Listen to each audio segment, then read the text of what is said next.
നമസ്കാരം. വിമാനത്താവളത്തിൽ അച്ഛനമ്മമാരെ പ്രതീക്ഷിച്ചെത്തിയ ഷിബിൻ കേട്ടത് പ്രേമരാജനും ഭാര്യ ശ്രീലേഖയും പൊള്ളലേറ്റ് മരിച്ചു എന്ന വാർത്തയാണ്. ബഹ്റൈനിലായിരുന്ന മകൻ ഷിബിൻ പ്രേംരാജ് കുടുംബസമേതം നാട്ടിലെത്തുന്ന ദിവസം തന്നെയാണ് വയോധിക ദമ്പതിമാരെ വീട്ടിനകത്ത് മരിച്ച നിലയിൽ കണ്ടെത്തുന്നത്. വർഷങ്ങളായി പ്രേംരാജിൻ്റെ ഡ്രൈവറായി ജോലി ചെയ്യുന്ന അയൽവാസി സരോഷ് വൈകിട്ട് 5 മണിയോടെ പ്രേംരാജിൻ്റെ വീട്ടിലെത്തിയപ്പോഴാണ് ഇരുവരുടെയും മരിച്ച നിലയിൽ കണ്ടെത്തിയത്.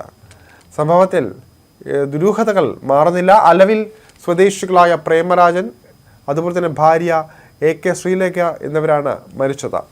ശ്രീലേഖയെ കൊലപ്പെടുത്തിയ ശേഷം പ്രേമരാജൻ ആത്മഹത്യ ചെയ്തു എന്നാണ് പ്രാഥമിക നിഗമനം. സംഭവത്തിൽ വിശദമായ അന്വേഷണം നടത്തിവരേണ്ട സാഹചര്യമുണ്ട്. പോസ്റ്റ്മോർട്ടം റിപ്പോർട്ടും നിർണായകമാകുന്നതാണ്. മന്ത്രി AK ശശീന്ദ്രൻ്റെ സഹോദരപുത്രിയാണ് ശ്രീലേഖ.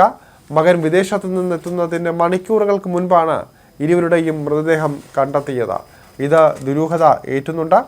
കഴിഞ്ഞ ദിവസം വൈകുന്നേരത്തോടെയാണ് ദമ്പതികളെ മരിച്ച നിലയിൽ ഡ്രൈവർ എത്തി വിളിച്ചിട്ടും വാതിൽ തുറക്കാത്തതിനെ തുടർന്ന് നോക്കിയപ്പോഴാണ് വീടിനകത്ത് കത്തിക്കരിഞ്ഞ നിലയിലുള്ള മൃതദേഹങ്ങൾ കണ്ടെത്തുന്നത്. ഇവരുടെ മക്കൾ വിദേശത്താണ് ജോലി ചെയ്യുന്നത്.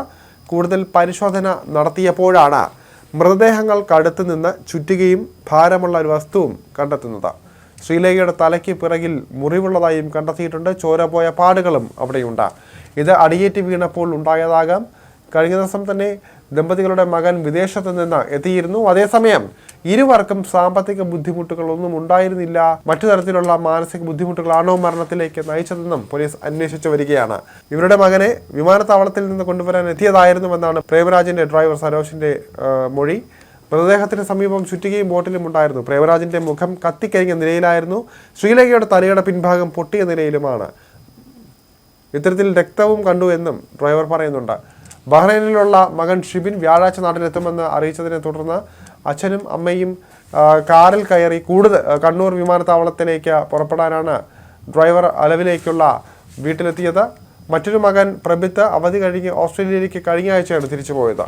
കണ്ണൂർ ഹോട്ടൽ സവോയിലെ മുൻ ജീവനക്കാരനായിരുന്നു പ്രേമരാജൻ. വ്യാഴാഴ്ച രാവിലെ മുതൽ ഇരുവരെയും ഫോണിൽ കിട്ടിയിട്ടില്ല എന്നും അയൽവാസി സവാദ് പറഞ്ഞു. വിളിച്ച് കിട്ടാതായതോടെ വൈകിട്ട് മരുമകൾ ബിഞ്ചു തൻ്റെ സഹോദരിയെ വിളിച്ചത് പ്രകാരം പോയി നോക്കുമ്പോഴാണ് മറ്റുള്ളവർ വീട് തുറക്കുന്നത് കണ്ടത്. ബുധനാഴ്ചയും ഇരുവരെയും പുറത്ത് കണ്ടിരുന്നില്ല എന്നും തൻ്റെ സഹോദരിയുമായി ഫോണിൽ സംസാരിച്ചിരുന്നുവെന്നും രാത്രി വൈകിട്ടും പതിവില്ലാതെ വീട്ടിൽ വെളിച്ചം കണ്ടിരുന്നുവെന്നും സവാദ് പറഞ്ഞു. മുഴുവൻ സമയം വീട്ടിലും മറ്റും വിവിധ ജോലികളിൽ ഏർപ്പെട്ട ഊർജ്ജസ്വലനായിരുന്നു ഇരുവരുമെന്ന് എല്ലാവരോടും നല്ല ബന്ധം സൂക്ഷിച്ച ഇവരുടെയും വേർപാട് വിശ്വസിക്കാനാകാതെ വിങ്ങുകയാണ് അവരെല്ലാം. മൃതദേഹത്തിന് സമീപം ചുറ്റികയും ബോട്ടിലും ഉണ്ടായിരുന്നു. പ്രേമരാജിൻ്റെ മുഖം കത്തിക്കരിഞ്ഞ നിലയിലായിരുന്നു. ശ്രീലേഖയുടെ തലയുടെ പിൻഭാഗം പൊട്ടിയ നിലയിലുമാണ്